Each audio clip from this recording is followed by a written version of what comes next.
الحمدللہ رب العالمین والصلاة والسلام علی محمد الامین اعوذ باللہ من الشیطان الرجیم بسم اللہ الرحمن الرحیم۔ خواتین و حضرات، ہم سورہ توبہ کی آیت 8 سے درس کی ابتدا کر رہے ہیں۔ اس سے پہلے یہ بات واضح کر دی گئی کہ اللہ کے آخری پیغمبر کی طرف سے اتمام حجت کے بعد اب مہلت ختم ہو گئی۔ اللہ تعالیٰ کی سنت کے مطابق اب عذاب کا، جزا و سزا کا مرحلہ شروع ہو رہا ہے۔ اس سے متعلق اللہ تعالیٰ نے اپنا فیصلہ ہر پہلو سے واضح کر دیا، اور اس میں یہ حقیقت بھی واضح کر دی کہ ان کے لیے یہ سزا قتل عام کی صورت میں ہوگی۔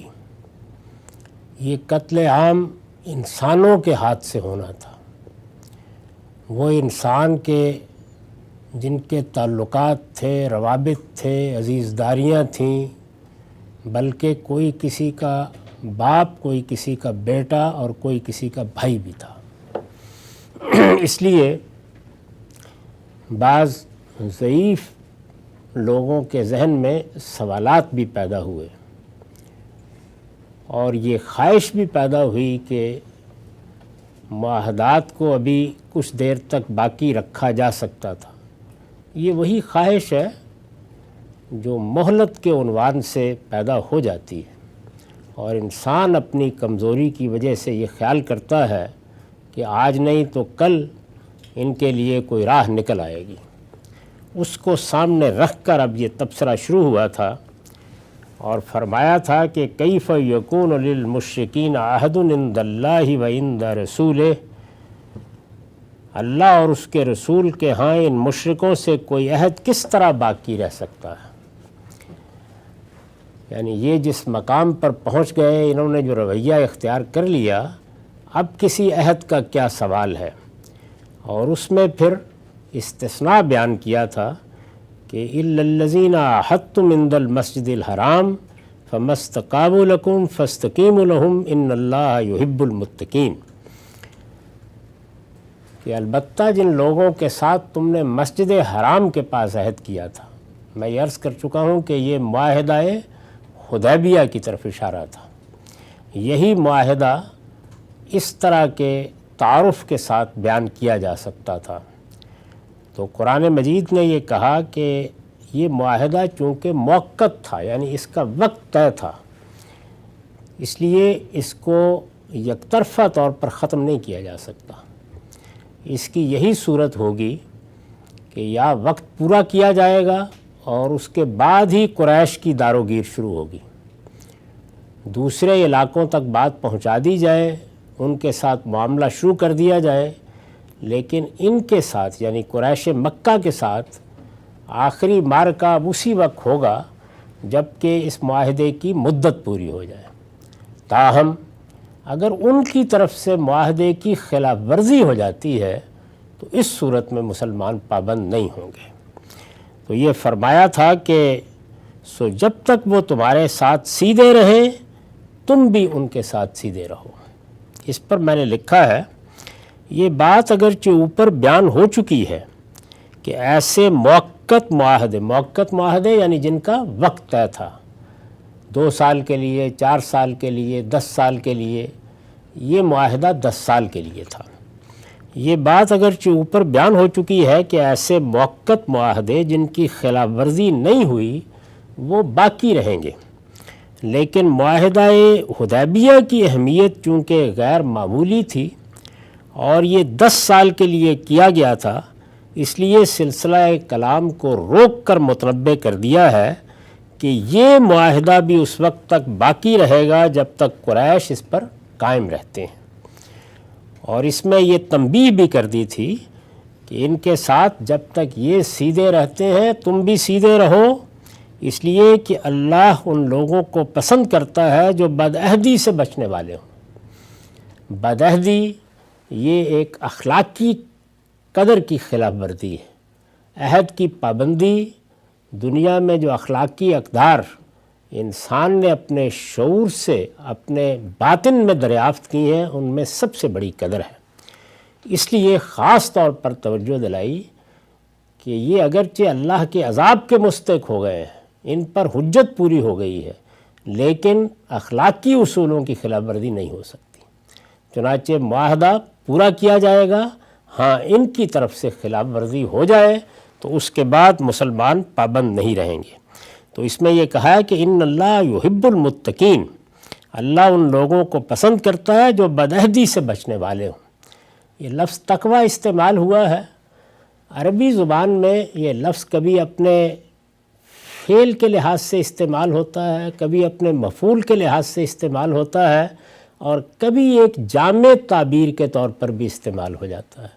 یعنی جو اصل مفہوم ہے وہ بچنے کا ہے، تو آگ سے بچنے کے لیے بھی استعمال ہو جائے گا، غلط کاری سے بچنے کے لیے بھی استعمال ہو جائے گا، اور اپنے ان تمام پہلوؤں سے اوپر اٹھ کر پرہیزگاری، حدود الہی کی پابندی، خدا شناسی کے لیے بھی استعمال ہو جائے گا۔ تو یہاں یہ اپنی فعلیت کے لحاظ سے استعمال ہوا ہے۔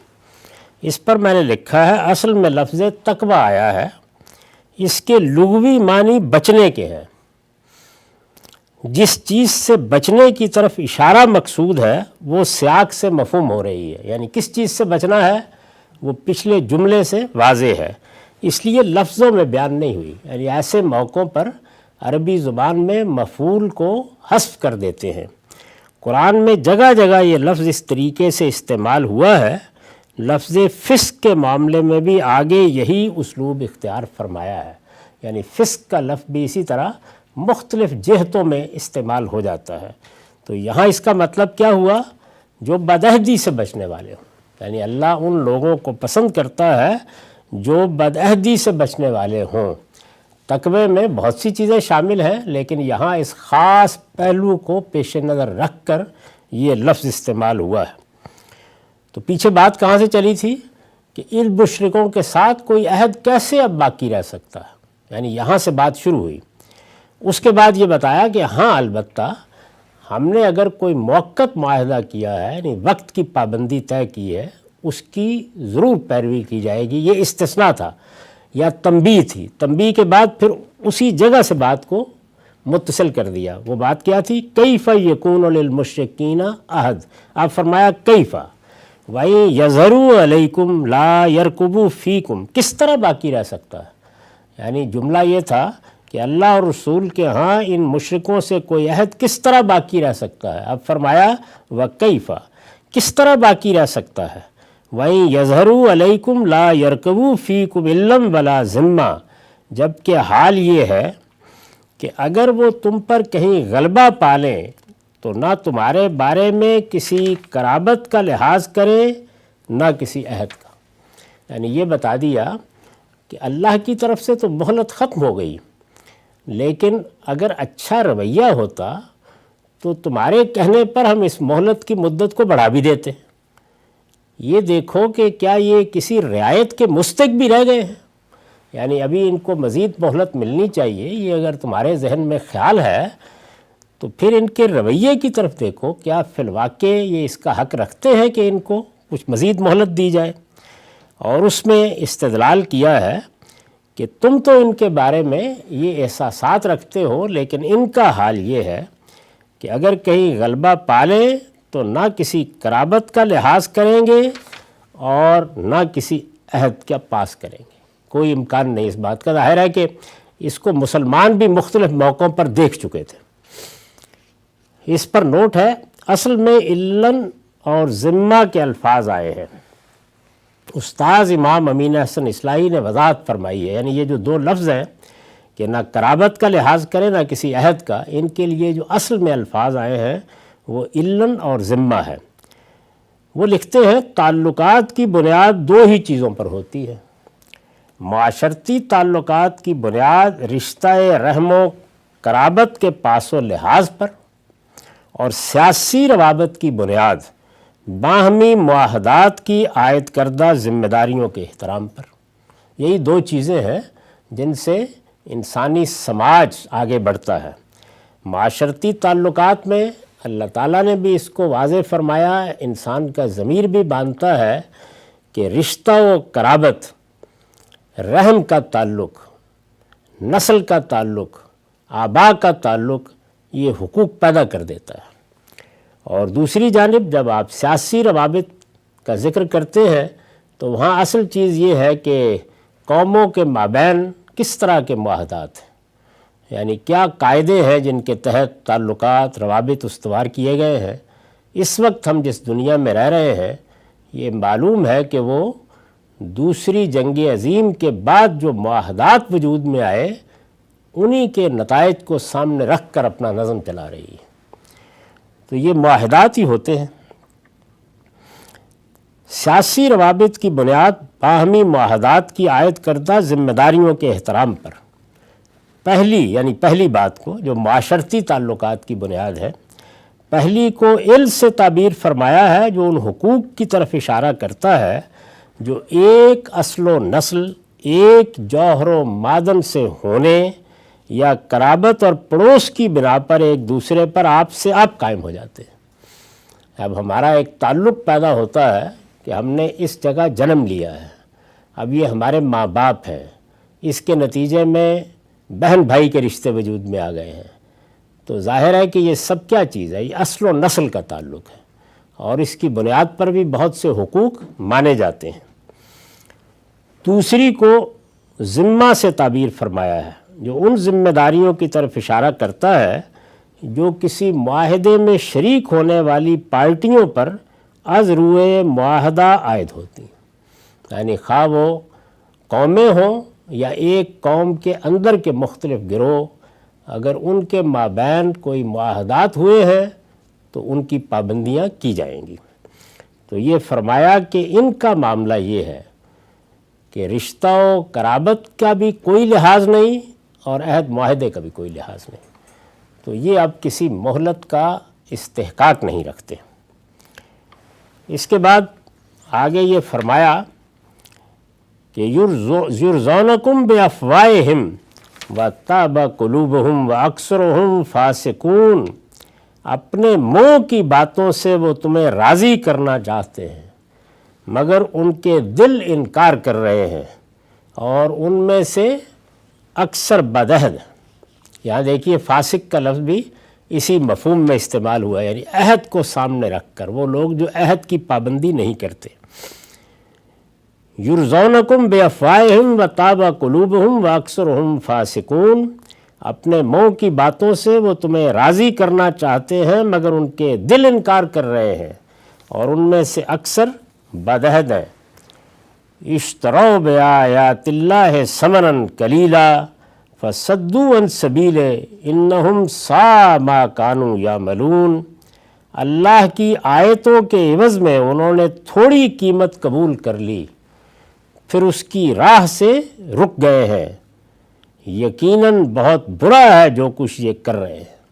اللہ کی آیتوں کے عوض انہوں نے تھوڑی قیمت قبول کر لی، یعنی دنیا کی متاع حقیر کو ترجیح دی اور خدا کی آیتوں کو چھوڑ کر اسے اختیار کر لیا۔ یہ مطلب ہوتا ہے اس تعبیر کا، یعنی عربی زبان میں اشترا کا لفظ ترجیح دینے کے مفہوم میں آ جاتا ہے کہ اس شخص نے تو اپنے لیے جہنم خرید لی ہے۔ تو مطلب کیا ہوتا ہے اس جملے کا؟ اس کا مطلب یہ ہوتا ہے کہ اس نے دنیا کی زندگی میں جو اس کی خواہشیں تھیں ان کے برانے کو ترجیح دے دی ہے۔ تو ترجیح کا ایک مفہوم اس اسلوب میں پیدا ہو جاتا ہے۔ تو لفظ تو اگرچہ یہ استعمال ہوا ہے کہ تھوڑی قیمت قبول کر لی، لیکن اس کا مدعا یہ ہے کہ دنیا کی متاع حقیر کو ترجیح دی اور خدا کی آیتوں کو چھوڑ کر اسے اختیار کر لیا۔ آیت میں اسے اشترا سے تعبیر کیا ہے، یعنی خریدنے سے۔ زمانہ قدیم میں خرید و فروخت مبادلہ اشیاء کے طریقے پر ہوتی تھی، یعنی اس وقت چونکہ یہ ہوتا تھا کہ ایک جنس میں نے دی اور ایک میں نے لی، تو اصل میں یہ خرید اور فروخت اگر دونوں طرف سے دیکھیں تو ایک ہی کام ہو رہا ہوتا تھا، تو اس لیے یہ لفظ بھی اس مفہوم میں استعمال ہونے لگ گیا۔ لفظ اشترا میں یہ مفہوم اسی سے پیدا ہوا ہے۔ انہم ساء ما کانوا یعملون، یقیناً بہت برا ہے جو کچھ یہ کر رہے ہیں۔ لا یرقبون فی مومن الا ولا ذمہ، کسی مسلمان کے معاملے میں، یعنی اس میں کوئی استثناء نہیں، خواہ وہ ان کے تعلق والے ہیں یا نہیں ہیں، کسی مسلمان کے معاملے میں نہ انہیں کسی قرابت کا لحاظ ہے نہ عہد کا۔ وَأُولَئِكَ هُمُ الْمُعْتَدُونَ، اور وہی زیادتی کرنے والے ہیں۔ یہ قرآن مجید نے جب اپنا فیصلہ سنا دیا اور یہ بتا دیا کہ اب عذاب کا وقت آ گیا ہے، اور مسلمانوں سے یہ تقاضا کیا کہ تمہاری طرف سے اس ترتیب کے ساتھ الٹیمیٹم دیا جائے گا، یہ 3 مراحل ہوں گے، ان سے گزرنے کے بعد داروگیر اپنے اتمام کو پہنچ جائے گی، تو اس میں یہ بعض کمزور لوگوں کی طرف سے چیز سامنے آئی، یعنی الفاظ میں سامنے آئی یا دلوں میں، اس لیے کہ اس وقت ہم جو کلام پڑھ رہے ہیں اس کو بھیجنے والا تو دلوں کے احوال سے بھی واقف ہے۔ قرآن میں اس کے بہت سے مواقع ہیں، سورہ آل عمران میں نے نشاندہی کی ہے کہ جہاں سورہ پڑھی جا رہی ہے اور مخاطبین کے دل میں ایک خیال گزرا ہے، بات کو روک کر اس پر توجہ دلا دی ہے۔ تو اس طرح کی مثالیں قرآن مجید میں ملتی ہیں اور ملنی چاہیے، اس لیے کہ آسمان سے اس کائنات کا پروردگار بات کر رہا ہے۔ تو یہاں پر بھی یہ دوسری چیز بھی ہو سکتی ہے کہ سوال تو نہ سامنے آیا ہو، لیکن دلوں کے اندر یہ خیالات موجود ہوں کہ آخر یہ اتنا غیر معمولی فیصلہ جلدی کیوں کر دیا گیا، کچھ اور مہلت دے دی جاتی اور 5-7 سال گزر جاتے۔ تو اللہ تعالیٰ نے اس میں پھر یہ بتایا کہ کن لوگوں کے بارے میں مہلت طلب کر رہے ہو، یعنی وہ جرم کہ انہوں نے پیغمبر کے اتمام حجت کے باوجود انکار کر دیا، وہ تو اپنی جگہ ہے اور وہ بہت سے لوگوں کا ہو سکتا ہے، لیکن ان کے ہاں تو اس کے ساتھ یہ رویے بھی ہیں، یہ طرز عمل بھی ہے، تو اب کس چیز کے لیے مہلت مانگ رہے ہو؟ وہ لوگ جو کسی کلام کو جس طرح کا قرآن ہے پکڑ کر چلنے کی تربیت نہیں رکھتے، وہ بعض اوقات قریب کی چیزوں میں الجھ جاتے ہیں اور یہ خیال کرتے ہیں کہ غالباً یہ جرائم ہیں جن کی پاداش میں یہ حکم دے دیا گیا کہ ان کا قتل عام ہوگا۔ یہ بات اس طرح نہیں ہے، یہاں تو یہ بتایا جا رہا ہے کہ ان کا وہ اصل جرم جس کی پاداش میں ان کے خلاف کارروائی کی ہدایت کی جا رہی ہے وہ تو اپنی جگہ، لیکن اگر تمہارے اندر کچھ مہلت کا احساس پیدا ہوتا ہے تو اسے بھی دور کر لو۔ اللہ نے ان کو جانچ لیا ہر لحاظ سے، اور تم بھی دیکھ سکتے ہو کہ ان کے اخلاقی رویے کیا ہیں۔ یہ تبصرہ کیا اور پھر اس کے بعد اسی فیصلے کو جو پیچھے بیان ہوا ہے ایک دوسرے اسلوب میں دہرا دیا، اور اس سے در حقیقت سیاسی معاملات میں حقوق و فرائض کی بحث بھی پایہ تکمیل کو پہنچ گئی۔ فرمایا فَإِن تَابُوا وَأَقَامُوا الصَّلَاةَ وَآتَوُا الزَّكَاةَ فَإِخْوَانُكُمْ فِي الدِّينِ وَنُفَصِّلُ الْآيَاتِ لِقَوْمٍ يَعْلَمُونَ۔ سو اگر توبہ کر لیں اور نماز کا اہتمام کریں اور زکوٰۃ ادا کریں، یعنی پیچھے بھی یہی بات بیان ہوئی تھی، پیچھے یہ بیان کیا تھا کہ ان کے لیے یہ الٹیمیٹم ہے، اس کی یہ مدت پوری ہوگی، پھر اس کے بعد اعلان کیا جائے گا اس کی یہ مدت پوری ہوگی، اور پھر اس کے بعد ان کے لیے ایک ہی صورت ہوگی کہ یہ توبہ کریں، نماز کا اہتمام کریں، زکوٰۃ ادا کریں۔ لیکن وہاں خاتمے پر یہ کہا تھا فَخَلُّوا سَبِيلَهُمْ، اس کے بعد کارروائی روک دو، اس کے بعد ان کی راہ چھوڑ دی جائے، پھر کوئی کارروائی نہیں ہوگی۔ یہاں اس ٹکڑے کو تبدیل کر دیا اور یہ کہا کہ فَإِخْوَانُكُمْ فِي الدِّينِ، تو تمہارے دینی بھائی ہیں، یعنی مطلب یہ ہے کہ صرف یہی نہیں کہ کارروائی رک جائے گی، اس کے بعد جب یہ ان شرائط کو پورا کر دیں گے، ایمان قبول کر لیں گے، نماز کا اہتمام کریں گے اور زکوٰۃ ادا کریں گے، تو ان کے اور تمہارے سیاسی حقوق میں کوئی فرق باقی نہیں رہے گا۔ وَإِخْوَانُكُمْ فِي الدِّينِ، یہ دوسری بات جب اس طرح دہرائی تو پوری بات گویا واضح ہو گئی کہ وہ قانون کے لحاظ سے اب محفوظ ہو گئے، وہ پہلی آیت کا تقاضا تھا۔ دوسری کا تقاضا یہ ہے کہ یہ نہیں ہے کہ یہ تو تلوار کی وجہ سے ایمان لائے ہیں، اس لیے ان کی کیا حیثیت ہے؟ تو فرمایا کہ جو لوگ پہلے دن ایمان لائے تھے، سیدنا ابو بکر جیسے لوگ، سیدنا عمر جیسے لوگ، سیدنا علی جیسے لوگ، وہ لوگ سیاسی لحاظ سے اب ان کے برابر ہوں گے، یعنی اللہ کے ہاں ان کا کیا مرتبہ ہے، مسلمانوں کی نگاہ میں ان کا کیا مقام ہے، وہ اپنی جگہ، لیکن سیاسی حقوق کے لحاظ سے فَإِخْوَانُكُمْ فِي الدِّينِ، برابر ہو جائیں گے سب، تو تمہارے دینی بھائی ہیں۔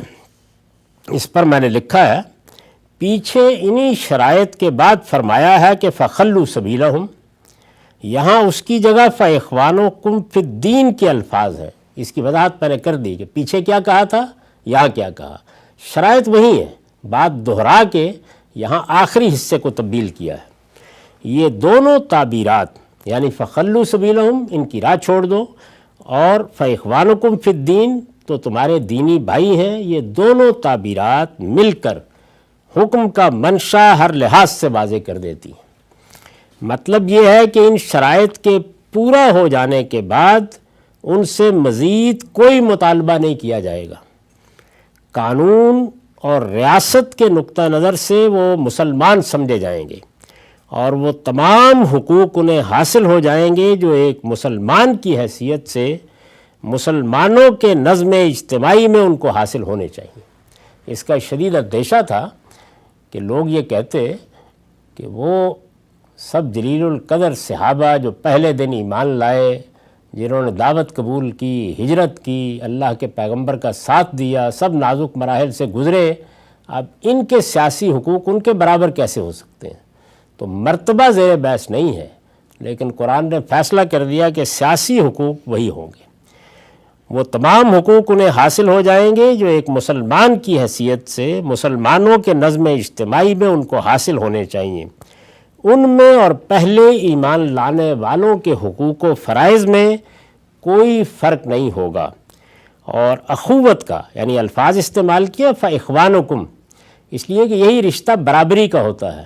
باپ اور بیٹے کا رشتہ برابری کا نہیں ہوتا، میاں اور بیوی کا رشتہ بھی برابری کا نہیں ہوتا۔ فاخوانکم فی الدین، تو ارشاد فرمایا کہ وہ تمہارے بھائی ہو جائیں گے۔ یہ بڑی ہی بلیغ تعبیر ہے۔ ان میں اور پہلے ایمان لانے والوں کے حقوق و فرائض میں کوئی فرق نہیں ہوگا، اور اخوت کا یہ رشتہ قائم ہو جانے کے بعد وہ تمام ذمہ داریاں بھی ان میں سے ہر ایک پر عائد ہو جائیں گی جو عقل و فطرت کی روح سے ایک بھائی پر اس کے بھائی کے بارے میں عائد ہونی چاہیے، یعنی اس کے لازمی نتائج جو ہوں گے۔ ان کی میں نے بہت تفصیل کر دی ہے اپنی کتاب میزان میں، اور یہ بتایا ہے کہ یہ دونوں آیات مل کر کس طرح سے سیاسی حقوق، مسلمانوں کے سیاسی حقوق ان کی سلطنت میں، ان کی ریاست میں، ان کی حکومت کے اہتمام میں پورے کیسے کیے جاتے ہیں۔ تو فرمایا کہ پھر تمہارے دینی بھائی ہیں، وَإِن نَكَثُوا أَيْمَانَهُم مِّن بَعْدِ عَهْدِهِمْ وَطَعَنُوا فِي دِينِكُمْ فَقَاتِلُوا أَئِمَّةَ الْكُفْرِ، اور اس عہد کے بعد بھی جو انہوں نے کر رکھا ہے، اگر وہ اپنے قول و قرار توڑ ڈالیں اور تمہارے دین میں عیب لگائیں تو پھر کیا ہے، تو کفر کے ان سرخیلوں سے بھی لڑو۔ فَقَاتِلُوا أَئِمَّةَ الْكُفْرِ، اس سے پیچھے فرمایا تھا، یعنی بات جب پوری ہو گئی فاخوانکم فی الدین میں، تو یہ فرمایا تھا کہ ہم ان لوگوں کے لیے اپنی آیتوں کی تفصیل کیے دے رہے ہیں جو جاننا چاہتے ہوں۔ یہ قرآن مجید بعض موقعوں پر ان الفاظ میں توجہ دلاتا ہے، تنبیہ کرتا ہے۔ اس پر میں نے لکھا ہے یہ مسلمانوں اور کفار دونوں کے لیے تنبیہ ہے۔ استاذ امام لکھتے ہیں مطلب یہ ہے کہ جو لوگ جاننا اور سمجھنا چاہیں ان کے لیے اس باب میں اللہ کے احکام کی پوری وضاحت کر دی گئی ہے۔ یہ ایک نازک موقع تھا، بہت بڑا حکم دیا گیا تھا، اور اس کی ذمہ داریوں کو ادا کرنا آسان نہیں تھا۔ ہم ان کو پڑھ رہے ہیں، یعنی تھوڑی دیر کے لیے اپنے آپ کو اس جگہ رکھ کر دیکھیے کہ یہ حکم ہمیں دیا جاتا۔ ان کے لیے اس باب میں اللہ کے احکام کی پوری وضاحت کر دی گئی ہے، کوئی ابہام باقی نہیں رہا ہے۔ اب اگر مسلمانوں میں سے کسی نے ان مشرکین کے ساتھ اس سے الگ ہو کر کوئی معاملہ کرنا چاہا، رشتہ داری، تعلق، دوستی، کسی بھی بنیاد پر، تو اس کی ذمہ داری خود اسی پر ہے۔ اسی طرح مشرکین میں سے اگر کسی نے اس سے کچھ الگ امید باندھی تو اس کی ذمہ داری بھی خود اسی پر ہے۔ واضح کر دیا کہ ہم نے ہر لحاظ سے تفصیل کر دی، یعنی اب کوئی ابہام باقی نہیں رہنا چاہیے۔ اس کے بعد پھر کہا کہ یہ اس وقت ایک عہد میں بندھے ہوئے ہیں، یعنی اس وقت تو مہلت ہے ان کے پاس، 10 سال کا معاہدہ ہے، اور یہ ہم پیچھے بیان کر چکے ہیں کہ موقت معاہدے یعنی جو وقت کی قید کے ساتھ معاہدے کیے گئے ہیں وہ پورے کیے جائیں گے، یہ بات ہو چکی ہے۔ تو فرمایا کہ بھائی نقصو ایمانہم، لیکن اگر انہوں نے اس عہد کو توڑ دیا اور اس عہد کے بعد بھی جو انہوں نے کر رکھا ہے اگر وہ اپنے قول و قرار توڑ ڈالے، بھائی نقصو ایمانہم من بعد عہدہم، یعنی عہد کہاں باندھا ہے؟ عہد حرم کے جوار میں باندھا ہے، حدیبیہ کا معاہدہ ہے، بڑا غیر معمولی معاہدہ ہے۔ تو فرمایا کہ وہ عہد جو انہوں نے کر رکھا ہے اگر اس کو یہ توڑ ڈالیں گے، اس پر نوٹ ہے یعنی معاہدہ حدیبیہ، یہ کس عہد کا حوالہ ہے؟ یہ جو فرمایا ہے من بعد عہدہم، یعنی حدیبیہ کا معاہدہ جس کا ذکر اوپر ہو چکا ہے، اس کے لیے یہ الفاظ عہد کی اہمیت کو واضح کرنے کے لیے آئے ہیں، ان سے کوئی نیا معاہدہ مراد نہیں ہے، یعنی وہی معاہدہ چلا آ رہا ہے، وہ موقت ہے، اس کی مدت 10 سال طے ہے، اس کے بارے میں بتا دیا گیا کہ مدت پوری کی جائے گی الا یہ کہ خود ان کی طرف سے خلاف ورزی ہو جائے، تو یہ بات واضح کر دی گئی تھی۔ تو فرمایا کہ لیکن ہم تو مدت کو پورا کریں گے، لیکن یہ اگر اپنے قول و قرار توڑ ڈالیں وَطَعَنُوا فِي دِينِكُمْ، اور جو اس سے پہلے، اس معاہدے سے پہلے جو روش تھی دین میں طعن کی، لوگوں کو دین سے برگشتہ کرنے کی، وہ دوبارہ ہو جائے شروع اور تمہارے دین میں عیب لگائیں، تو فرمایا فَقَاتِلُوا أَئِمَّةَ الْكُفْرِ، تو کفر کے ان سرخیلوں سے بھی لڑو۔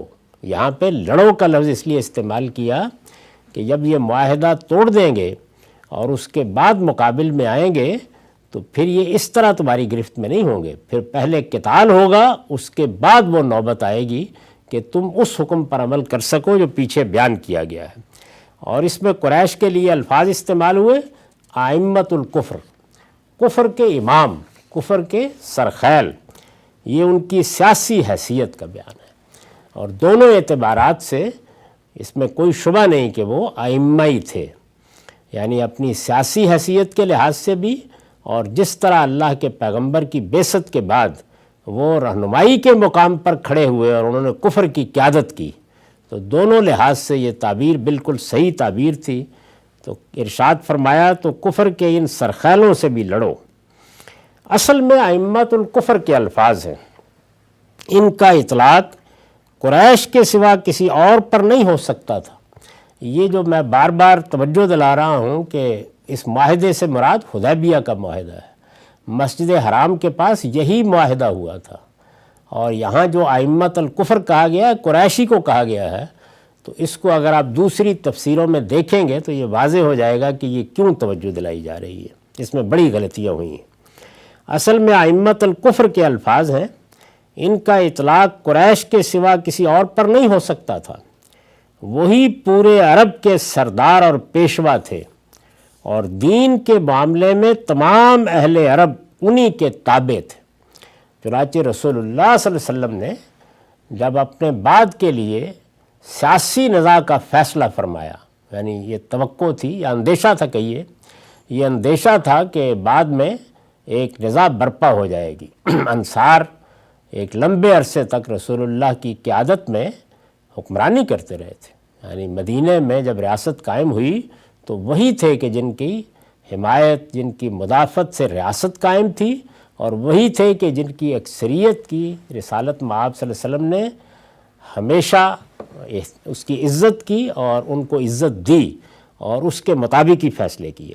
تو یہ سب چیزیں چونکہ بالکل واضح تھیں، تو رسول اللہ صلی اللہ علیہ وسلم نے اپنے بعد کے لیے جو فیصلہ فرمایا کہ یہ دو جماعتیں ہیں، اب ریاست مدینہ کے حدود تک محدود نہیں رہی، یہ پورے جزیرہ نما عرب تک پھیل گئی ہے، اب میرے بعد اقتدار ان دونوں جماعتوں میں سے قریش کو منتقل ہو جائے گا۔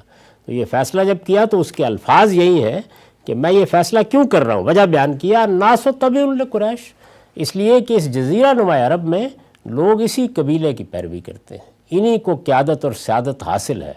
اور یہ سوال پیدا ہوتا ہے کہ کیا مسلمان ہونے کے بعد بھی؟ تو فرمایا مسلم ہم لمسلم و کافر ہم لکافرہم، پہلے بھی یہی صورتحال تھی، اب بھی یہی صورتحال ہے۔ تو یہ ہر لحاظ سے سردار اور پیشوا تھے، وہی پورے عرب کے سردار اور پیشوا تھے، اور دین کے معاملے میں تمام اہل عرب انہی کے تابع تھے۔ مدعا یہ ہے کہ اگر قریش بھی اپنا معاہدہ توڑ دیں تو ان سے بھی لڑو، اور ایمان و اسلام کی دعوت قبول کرنے کے لیے تیار نہ ہوں تو جو پیچھے حکم دیا گیا ہے اس کے مطابق جہاں پاؤ قتل کر دو۔ سرزمین عرب کے تمام مشرکین کے لیے یہی اللہ کا حکم ہے، اس میں اب کسی کے لیے مزید رعایت کی گنجائش باقی نہیں رہی۔ تو ارشاد فرما دیا تھا کہ ان کے قول و قرار کی کوئی اہمیت نہیں ہے، یہ تمہارے دین میں عیب لگائیں۔ انہم لا ایمان لہم لعلہم ینتہون، ان کے قول و قرار کچھ نہیں، یہ آج نہیں تو کل اپنا عہد توڑ دیں گے، لہٰذا لڑو تاکہ یہ اس کفر و شرک سے باز آ جائیں۔ تو یہ پہلا شذرہ ہے، یعنی اس سورہ میں کیا کیا گیا ہے، جب آخری اقدام کا فیصلہ ہوا ہے تو ایک شذرے کے طور پر ایک حصہ آ گیا، اس کے بعد اس میں کچھ چیزیں واضح کر دی گئیں، اب حالات کے تحت آگے کیا ہوتا ہے اس کا انتظار ہوا۔ جب وہ دوسرا معاملہ بھی ہو گیا تو اس کے بعد دوسرا حصہ نازل ہونا شروع ہو گیا۔ تو اس طرح یہ 6 شذرات کا مجموعہ ہے، گویا 6 مراحل ہیں جن سے گزر کر یہ آخری اقدام پایہ تکمیل کو پہنچا۔ تو یہ پہلا ہم نے پڑھ لیا۔ اقول قولی ھذا واستغفر اللہ لی ولکم ولسائر المسلمین۔